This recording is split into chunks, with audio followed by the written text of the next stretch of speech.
We're live, gents, I believe. Perfect. Fellas, welcome to our week 6 of Cricket and Coffee Chat. Got special guest today. Obviously, I'm here with Ben. That isn't your special guest. Special guest is North Hants cricketer, once England Lions cricketer, England 19s cricketer, T20 Blast cricketer, whatever else the accolades he's got. Graced you under 13s Player of the Year 2001 cricketer, I don't know. Nathan Butt, pleased to have you on this morning. Nathan, how you doing, mate? Yeah, good, thanks, man. That's actually the only one I like. I think I got most improved at under 12, so, Perfect, mate. Stepping stones along the way get you to decent places, I guess. Mate, it's interesting, Nathan, really, because obviously sort of one of the topics to go through today with is looking at club cricket, etc., and having sort of played alongside yourself, but also club cricket-wise, followed your journey. It's something that's close to you, isn't it? Really, I think I'd say 99% of cricketers now have a club that they love going back to. Mm-hmm. So obviously you're playing a lot, you play at your ground.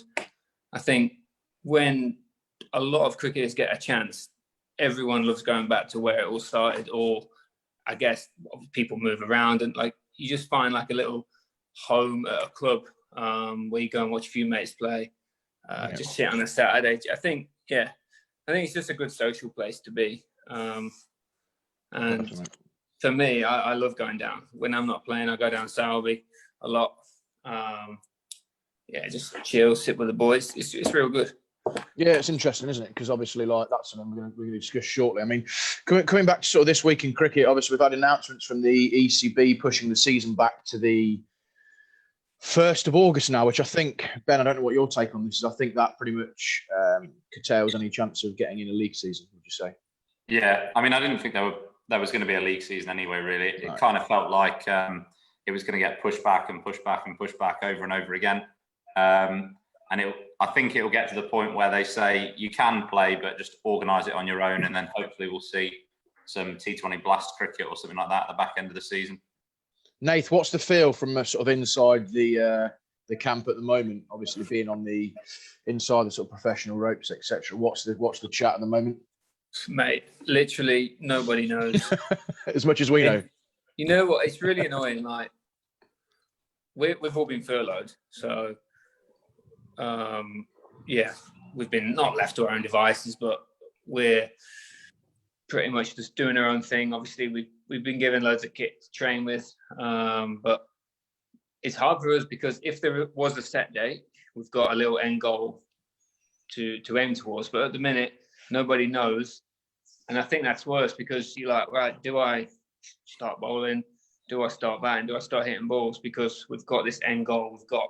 Just for instance, say mid-August we're going to play, or am I just wasting my time? Am I risking whatever for a start of the season that could not ever happen? So nobody knows at the minute. I'm sure loads of stuff's going on, but obviously you're left to do that. Obviously you're left to do that yourself, and I guess that obviously for people who've not sort of maybe been around or involved in the system.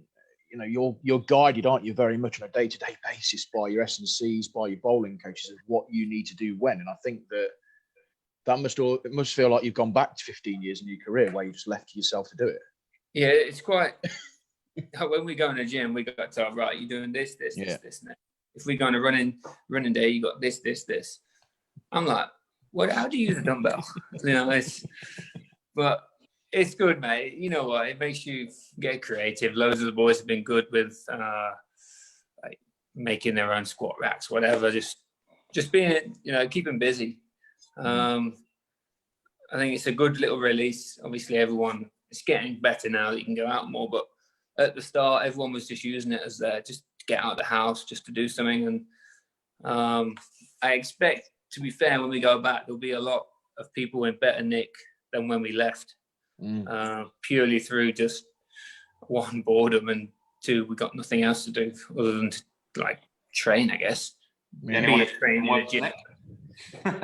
Say again, Ben? Will there be anyone in worse, Nick? Well, there could well be, I guess. I mean, that's something, isn't it?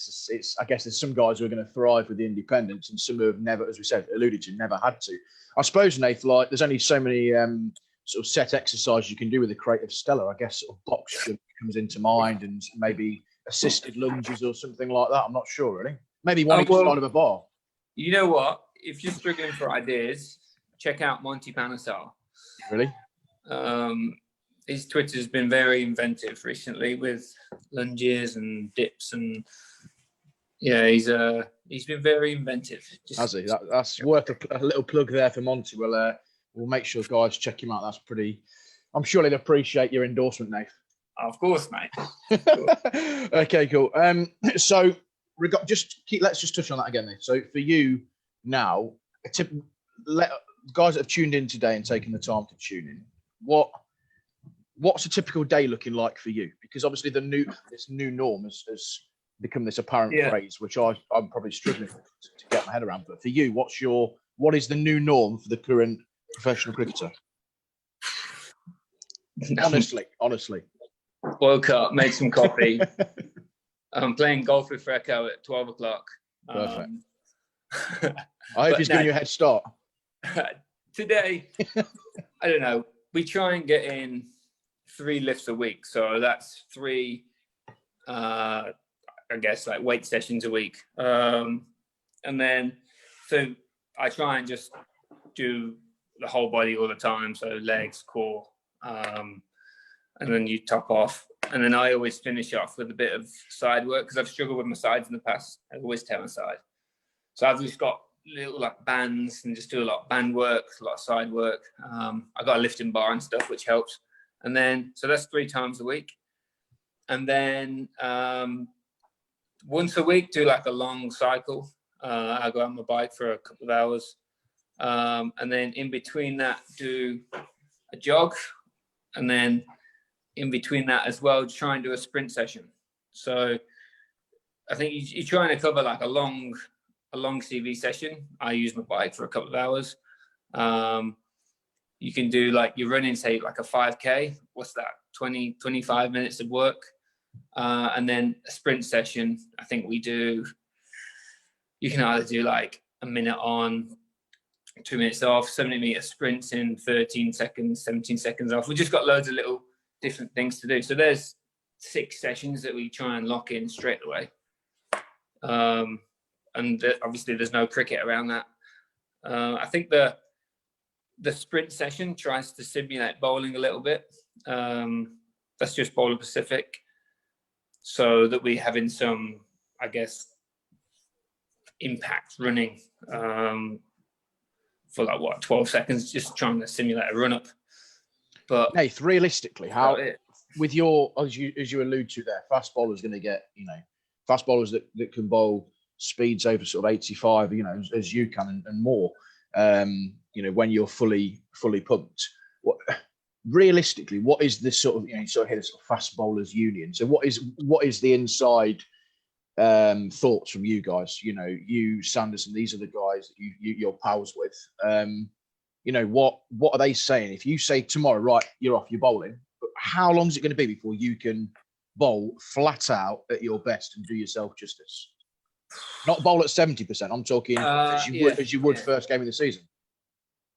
Yeah, I reckon you'd need at least to do it properly. Yeah, you'd need 4 weeks because you think you got to walk, pretty much go from a baby going to running. Like you can't all of a sudden just go bang, go straight back into it. You'll get so many injuries, I reckon. So literally, I reckon you'll start a couple of drills, a couple of walkthroughs, see how you react. If you're fine, go on, a couple of jog throughs. And then obviously once you bowl your first spell, that's fine, but tick that off. But then if you want to play 4-day cricket, you've got to bowl a spell, wait an hour, bowl another spell. Do you know what I mean? You got to start getting more sessions into a day, and you can't do that back to back because then you can't see how your body's reacting. And then some days you have to go back to back. Yeah, it's hard. I reckon you need a month at least. T20 might be less. But skills at the same time, that's more, you're refining your skills there, aren't you? So you could argue you needed to have as much practice in a different sort of way, maybe not the endurance side, but more sort of executing of skills. That's an interesting. Yeah, I'm a big fan of trying to practice your skills off your full run up, because I think that way you're at say 90-95%. It's quite easy to nail all your skills from a shortened run ups when you're like 60-70%. And it's a total different feel, to be honest. So that's a big thing I've tried to work on with Yorkers. I'd be so good at Yorkers 60-70%, but then when I'm off my full run up, I wouldn't be as good. So I'm trying to get better at training a better intensity for skills. But obviously it's hard because then workloads come in, like you can't bowl too many overs on this day. Your coaches want you to bowl at batters in the nets, and then all of us, you only get say for instance 10 overs to bowl in the training session. You might do 8 overs at a batter, then you've only got 12 balls to practice your skills effectively at the end. So it's finding that balance between asking your coach, I guess I need to bowl at the batters, but also can I go and work on my game out in the middle? And I think it's getting a lot, like there's so much more room for that now. Working with Chris Liddell already, he's a big fan of that, and I think we'll get a lot more skill time off of your full run up, which will be good. No, it's interesting, mate. No, it just gives guys an insight, doesn't it, I guess, into the life of a fast bowler. Just quickly, we've had a few guys joining in today. Stu Murphy's joined us from the ECB. Shane Sonatas joined us. Holland Dutch international cricketer, plays at Essex, I believe Shane did. Andy Hibbert's joined us from Leicestershire. Andy, good pal of mine. Hope you're well, mate, and sort of keeping yourself busy. So all good. Right, so Nath, Ben, I don't know if you've got anything to add on that. I mean, I guess from what might be nice, Nath, if you could give an insight, or Ben maybe, into how can we apply that to our sort of your everyday club cricketer? Because ultimately, if club cricket does get back at all in whatever format, guys are going to be expected to bowl. Fast bowlers are going to be bowling still flat out, and I don't know how. Obviously, the same amount of prep, etc., won't be manageable. How do you see, if there's one or two things, Nath or Ben, that we could give club cricketers, especially bowlers, to get ahead if we get the nod? What do you think? Yeah,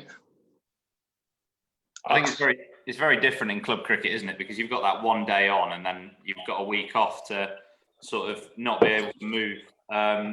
Obviously, not as a non-bowler, I'm not really that clued up with what it feels like bowling without preparing, and then. Yeah, but as a keeper, Ben, you've still got similar. As a keeper, you're still put in positions that, different type of skill. Of course. Yeah, I think providing that you're up to date with your fitness anyway, then you should be all right in club cricket. Because again, like I said, it's one day on, and then a week of recovery. But I guess that's where I feel for bowlers a little bit more in club cricket, because they've not got the. Do you, mate? I never feel for bowlers. Nathan, I have no sympathy for bowlers. Just get back to they've not, especially those that may have come out of the professional game as well, that will have had the support, the training, the constant fitness, getting themselves ready to bowl, and then going into club cricket where you've not got that support, you've not got the resources, and you're just expected to turn up, do your job on a Saturday, and then go and do your day job for the rest of the week. I think it's very different to the professional game, where you might, Nathan, have to bowl 2-3 days in a row, have one day off, and then play a T20. Nath, if you could give one bit of advice to your club fast bowlers, what would it be? At the moment, you're always going to be stiff regardless how much prep you do, mate. It's literally. I was having this chat with our S&C the other day. I was like, we do everything perfectly, like to prepare you for bowling, so to speak, and no matter how much you do, you're always going to be stiff. But I guess a lot of where they look into it is injury prevention. Mm-hmm. So you'll be stiff, but you might not pull your side, or so I guess they're trying to get our bowling overs up before game time, just so you've got volume in your legs. And, you know, we're always going to be stiff, but I guess it's just so you don't get injured. So accepting that you're going to be slightly stiff and perhaps not 100% would be one bit of advice. I mean, any recommendations as to how many overs, balls these guys should look to bowl before they get back to a competitive game? What would you recommend? I think you can help yourself out a lot pre-bowling. Say, I don't know, say if you know you're bowling on Saturday, it's Monday, you got 6 days to prepare. You could do you don't have to go and bowl. You could do like med ball slams. You could get a band, do some banded side work, like try and simulate your bowling action without bowling. And I think doing that every other day before Saturday will kind of get you ready a little bit. Like for me, I use a lot of med balls. I use a lot of bands purely to just go through my action like this and like med ball slams, just to try and, I guess, simulate bowling without having to bowl. And I think all that will help. One, to hopefully not getting injured, and two, preparing you to bowl. I guess there's no real answer, is it? Other than just pulling your socks up and accepting that you're going to get the April feeling, maybe in August, September. That's the bottom line, isn't it? Okay, so we've got a couple of comments here. Nick at Oakham says, "Get your ex-pros on the mower and cleaning the patio. That's how we keep ours fit." You got Rob Taylor, isn't it? Yeah, I think. Yeah, I mean, obviously, Nick makes an interesting point there, doesn't he? Because obviously, you know, a lot of us have played club cricket with ex-pros or guys who are coming down from the pro game to play on a Saturday, and fairly or unfairly, some get a reputation, don't they? I think it only needs one or two to sort of act the cock of the walk for the rest to get a reputation. But my experience of it, I don't know what you guys think, is that most pros that come down tend to do it the right way. I think attitudes have changed. I think that there was a period of time where the clubby cricket attitude, it's only club cricket. Perhaps that's changed slightly. I don't know, but that's interesting. Maybe, I don't know, Nathan, what do you think on that? Maybe with the introduction of white ball contracts, guys are maybe available more for Saturday cricket. I'm not sure. Yeah, I think it's always hard for someone coming, like a pro coming into a game, because one, you're expected to do well. If you do well, they're like, well, you should do well. And cricket's not that easy. You know, it's not as simple as that. You still have to apply your skills, and you could always get a good ball every now and again. So I find it difficult. But I think, if you're a good bloke, give everyone a bit of respect and just don't be a dick, really. I think you're just going to get on with everyone, and your day's going to be... It's a long day being hated. That's all right. Most younger viewers are homeschooling currently now, so I can delete that word. Speak it out. Nathan, so from your younger days of sort of coming down to play club cricket to now, what are the big changes you found in your approach to it? Have you changed? Have you got a slightly different attitude towards, you know, a different perspective or different understanding than in your early days of club cricket? Of dropping back down to play club cricket. Yeah, but to be honest, man, I quite enjoy it. Yeah. It's hard though. It's really hard. I find it really hard to get wickets. Obviously, the pitches are so much different. I think a lot of bowlers are pretentious, and that they'll be moaning about the run-ups a lot. You'll be moaning about the ends a lot. I do that a lot. Where's the paint? Where's the grounds and paint? Honestly, paint my initials on my work. You know, where's the lines? Exactly. The ball won't carry as much, but you know what? It's kind of a good knock back down to, I guess, reality in a way that you see when I go and play club cricket, I see 10 other blokes turning up, and they absolutely love it so much that they spend the whole day there. They're with all their mates, all the family comes down.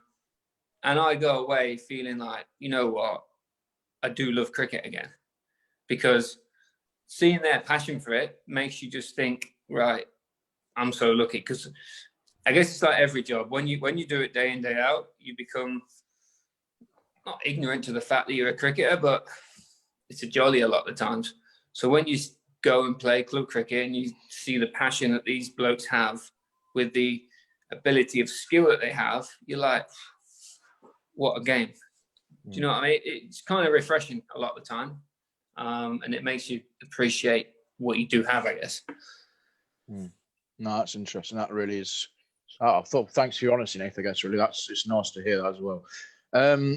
What else have we got here? A couple of comments about. Can we talk about some cricket, maybe lower down the divisions? So, and that's a fair point, isn't it? You know, if you're looking down at club cricket, it isn't just about your first team. The club's made up of 3 or 4 teams, and I think that the consequences of no cricket for club morale, for income, for momentum. I mean, that's a big thing, isn't it? Loads of clubs will have generated momentum. Cricket's about that. You look at sides that have had golden years over the years. Your Kibworths, your Loughborough Towns, where they go for years. Your Soulbys without losing, and currently, you know, sort of woefully with what they're doing and what have you. And there's a danger that momentum's lost all the way down a club, isn't there? I think if you're not careful.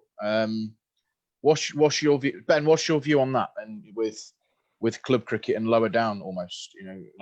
I mean, there's definitely going to be a financial impact. We're already aware of that, but I mean, fortunately, I know a lot of clubs have got a grant which is going to help them. But in terms of the momentum you speak about, I think it's just more than anything, it's just a shame. Because you look at like the amount of interest that was developed in cricket with the World Cup last year and the Ashes after it, and you got the feeling that a lot more people would be interested in playing the game, particularly juniors. And you do feel like that could have been lost just with a large break from the game. But yeah, it's interesting, isn't it? I mean, and Andy Knight also here who's joining us from down in Somerset. Andy's based. He's talking about umpiring in club cricket and lower down when you've not got your crumbs on this these days, where you've not got paid umpires. And actually, Andy, I think some of the volunteer when you're umpiring yourself sometimes do it better. Actually, I don't know. But yeah, maybe toss a coin. But Andy makes a good point there, doesn't he? About what about umpires' income? There are semi-retired people who use umpiring as a form of income in the same way that we provide coaching. Nath, you play for a living.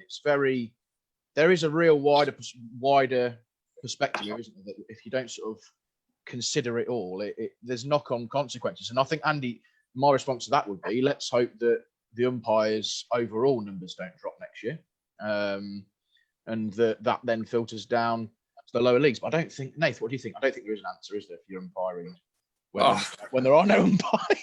You know what? I think that's when you're growing. Like, I think I played men's cricket when I was 13, 14.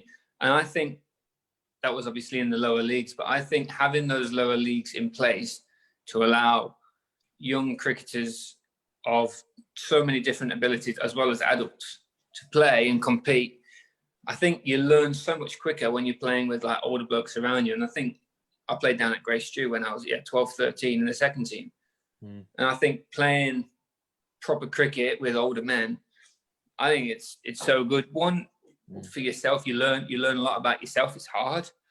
You like playing against men effectively. And also when you're out there as square leg umpire, 14, like it takes a lot of courage as well to give something out. And I think you grow both as a cricketer and as a young person, because you got, say, 11 blokes shouting at you. You're a petrified little 14-year-old and you go not out. And then you get you might get a bit of stick. But I think the lower leagues are so vital for, one, giving people a chance to play every Saturday, but also for progressing young cricketers up through the age groups, or up through, just getting better at cricket. Nath, can I just pick up on that? I mean, like, I look at myself, played my first senior sort of half a season at the age of sort of 11, and then a full season at 12. And I look at it and go, well, that's a season and a half I managed to get ahead of the game. Where you look at the current guidelines now about 13-year-olds, it's a bit blurry, isn't it? Because I think that, I don't know about yourself, Nath. I mean, I know you probably played before that age. So it's a tough one, isn't it? You know, at what age do these guys, if they're good enough, surely they play? I think if you're good enough, get in. And almost, if you're not good enough, go in and learn. I think that's what happened to me a lot when I played for Leicester. I was 17, 18 at the time, and quite honestly, I don't think I was good enough at the time to be playing as much as what I did. But during that time at Leicestershire, we didn't have a massive selection pool, so I almost learned on the job, which I think did help me. And I guess people can go two ways from that. They either fall away a little bit and get a bit shy from the challenge, or, you know what, let's bring it on, let's give it a crack. No, that's interesting. Guys, just a couple more bits before we sort of wrap up today. Ben, just on the 1st of August start, I mean, how do you, I just think that if that is that's the earliest for any sort of cricket, recreationally, Ben, that obviously rules out league cricket, would you say? Yeah, I mean, I didn't think league cricket was going to happen anyway, as we would expect it to happen. What cricket might happen is my question, I guess, really. Yeah, I think there's a potential for 2020 competitions, potentially. I think competitive cricket's a tough one anyway, but I guess if you compare it to, a lot of people have compared it to the start for football. It's the Premier League starting on the 17th of June. And just to share, I think it would be good if we shared our thoughts on that as well. What we've got to remember is football's got the finances and the capacity for testing that I don't think cricket has at a recreational or professional level. And I suspect that this date, the 1st of August, is based around the fact that they're not going to be able to test all cricketers just to get county championship games played or one-day games played. So I do think it's realistic to expect some cricket to happen, but we just got to hope that we see as much as possible. And whether that means cutting out certain competitions, I don't know what the ECB's plans are for professional cricket, but I suspect recreational cricket will be looking at either friendlies or just T20s, really. I spoke to a friend coming on that. I spoke to a friend of mine who's on the county circuit at the moment, and he's currently furloughed by one of the southern counties. I won't say the county's name as such, but I also had a chat with him and said, well, it may pay for some of the counties to end up leaving their staff on furlough because they can't possibly make a profit by taking them off. I know that's a really sad way of looking at it, but that's the reality, isn't it? Especially if there's no crowds allowed as well. If there's going to be no income, there's going to be some counties out there, well, a lot, I'd imagine, who are going to be actually making a loss by taking staff off furlough. And that is the reality of it. I don't know what your take on that, Nathan. Is that, well, I can't expect you to comment, Nathan, necessarily, but it's an interesting perspective. I think that's going to... I think maybe some counties might see this year with furlough as an opportunity to get through the season and then start again fresh next year. You just don't know. I think so many counties are in so many different financial situations that it's hard to just put everyone in the same hat. Well, Northants came out with a statement, didn't they, early on in the season, early in all this process, saying we had such a good 2019 that we're in a position that if no cricket is played this season, that we'll be okay as a county. And I thought, fair play. That was a massive statement to put out there as one of the traditionally smaller counties, but to voice that as they did do. I mean, that was like one of the headlines on BBC Sport, I think. So that must be sort of comforting for you, Nathan, at a county where they're at least publicly coming out saying we'll be okay. Because that ain't happening, is it?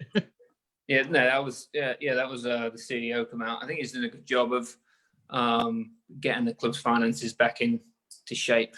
And for him to say that, obviously it gives everyone, not only the players at the club, but you think the club as a whole, they employ so many other people just than they say the 20 cricketers. You know, it's a massive part of Northampton.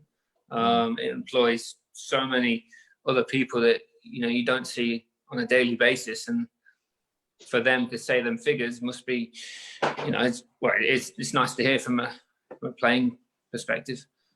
I mean, he did say there's a couple of fast bowlers on six-figure salaries we might have to review, but we might not read too much into that. I wouldn't know any. Just quickly, Nath, before we wrap it up, Carl Pollard from Barn has come in here and said, what does Nathan remember about Grace Juice scoring over 500 against what was actually a good Market Harborough second team? That's probably Yeah, in Carl's. Market Harbour got 11 players for their second team, actually. I remember it. You know, we had an overseas player, forgot his name. I think he scored 242 that game. And his total run for the season was like 410. So he scored, what, 70% of his runs that game. Yeah. Unbelievable, mate. Was it a classic green seamer at Harbour? It was a great stew. I think You're joking. Mero got a few, mate. That's a great point.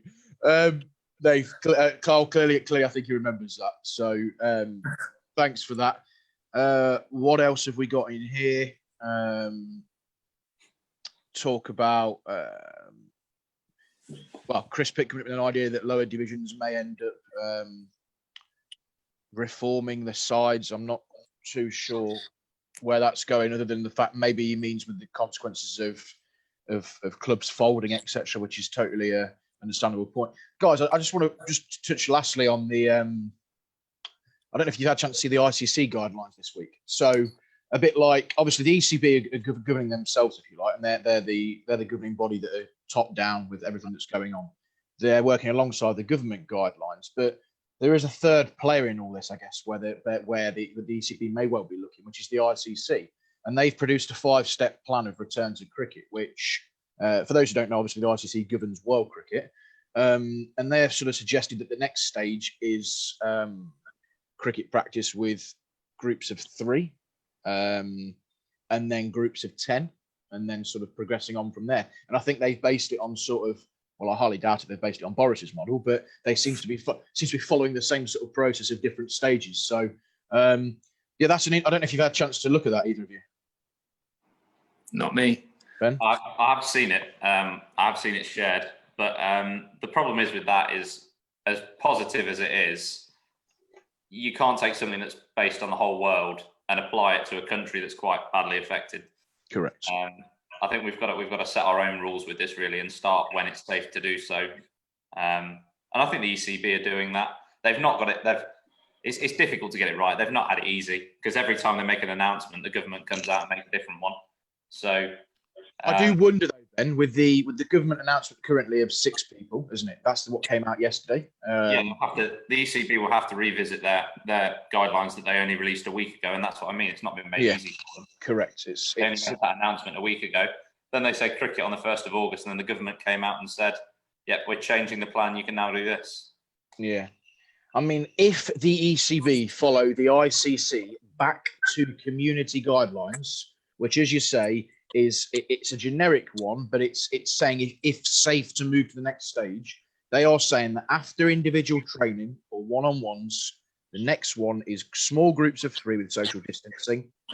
It is then small groups or teams of 10 or less working together, which includes the coach. So for club cricket, that would be 9 players and a coach. For Nath, for example, at Northants, that might well be the batting group or the bowling group. Batting group and bowling group. So 7 players and a coach, or 6 and a coach, or what have you. And then the next stage after that, stage 4, is 10 plus people, resuming squad-based contact with limited contact. So I'd be amazed if the ECB went away from the ICC's global guideline or program, but I guess it's just waiting to see, isn't it? And a lot can happen in a week. So awesome. Nath, thanks for joining us today. No, pleasure, mate. Anytime. Nice to get you talking cricket as opposed to cricket tea. Chocolate fingers or mini rolls. Yeah, just that sort of stuff, really. I mean, I know you're on the Drinks at 15 podcast, which I would say it's a different sort of audience probably to what we've tried to keep guys entertain this with. All very this. Different. But you know what? Just as refreshing. So if you get a chance, go over and have a look at that. It is an amusing podcast. Guys, thanks so much for today. Ben, thanks for your time as ever. That's been great having you. Nath, thanks for joining us. Thanks, boys. Keep in touch with us, and we hope to see you back on the field pretty soon. Thanks, mate. See you, buddy. Thanks a lot. Bye-bye. Bye-bye.